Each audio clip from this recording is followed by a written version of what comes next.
Hello, and thank you for watching our negotiation presentation. As with most things in the world today, the COVID-19 pandemic has had a huge impact. Our focus in this presentation will be how it directly affects the Premier League.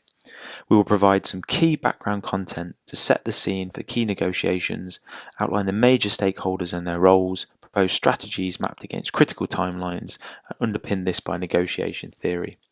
Our objective is to establish the best negotiation strategies to minimise losses from a standard season. The Premier League season runs from August through May, which is 38 weeks long, and each team playing one game per week. How players and teams perform during the current season significantly impacts the next season, as it determines the value of the players and the teams. Depending on how well a team does or does not do, could either send them to the Euro Cup or remove them from the Premier League altogether. Additionally, how well an individual player does will determine the team that they are traded to and the salary for their next season. Now, the issue at hand is that due to COVID-19, all matches have been stopped and the league is currently unable to play with 9 to 10 games left in their schedule. How will the Football Association fairly determine how the league will be finished? And what could this mean for the players' contracts? We will look at the scenario from the Football Association's perspective, or the FA. The FA is the governing body of football in England. Out of several stakeholders in this scenario, the Premier League clubs, the UK government, and broadcasting companies carry the most leverage and negotiating power. Here is the current timeline of the Premier League. Since the league paused, the FA has been meeting weekly to discuss their strategic options on how to end the league. The FA needs to make a decision and have final results by June 30th, which is when the players' contracts expire and the season formally ends. One strategy is to null and void the season in full. This would be a brave decision and has never been done before. It would have huge ramifications throughout the league and even into the league below. Teams will negotiate hard to avoid this, while others will benefit from this approach. The FA's primary focus is to finish the league in full. This would have a hugely positive effect on the financials, as well as arguably benefit society during this challenging time. However, the window of opportunity to do this is diminishing with every week, with potential further impacts on future events. The decision on whether this is achievable or not will be down to key negotiations with some key stakeholders. The FA can also consider completing the league as is, with each team finishing in the position where they stand in the table right now.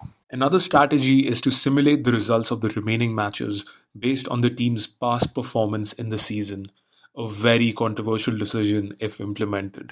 The next option, which needs to be made in May, is a super competition, which would allow the teams to finish their schedules, but the game time would have to be shorter than the normal 90 minutes. The last option, and possibly the most controversial of them all, is for the FA to choose the final results at random through a lottery. We will be looking at two teams with very different aspirations and problems. Arsenal, currently in 9th position, and Bournemouth, currently in 18th. Premier League leader Liverpool was on track to win the title but did not make for an interesting enough case study. Another team worth mentioning is Leeds United, the league leader in the low level championship division, also hard done by the situation. Let's look at the BATNA and the ZOPA for Arsenal, the best team in the world, woo! And the FA.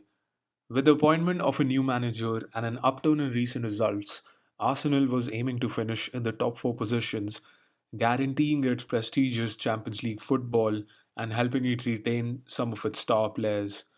But things could take an ugly turn if the FA decides to implement a strategy which is unsuitable to Arsenal.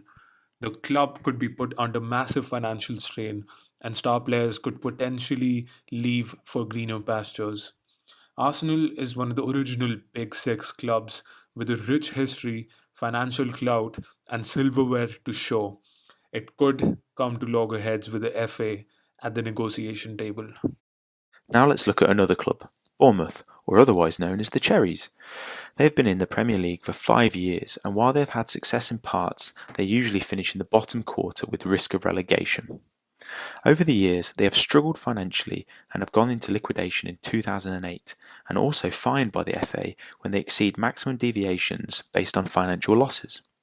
Remaining in the Premier League is critical for the Bournemouth's financial performance, receiving over £100 million each year in contrast to only 20 if they're in the Championship. The parachute payments would help, but their negotiation position will be strong to push on strategies to remain within the Premier League.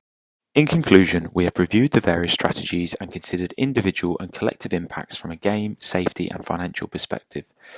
We have considered creative mechanisms from mega tournaments to completing games behind closed doors, but our primary focus remains to complete the league in full.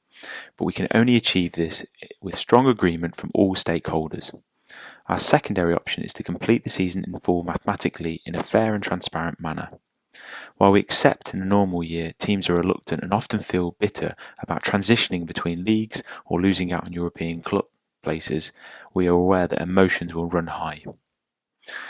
We are also aware that smaller clubs may feel concerned that larger clubs will try to influence proceedings by leveraging their brand and club position from a cultural perspective. We will, however, conduct negotiations in a fair and transparent manner.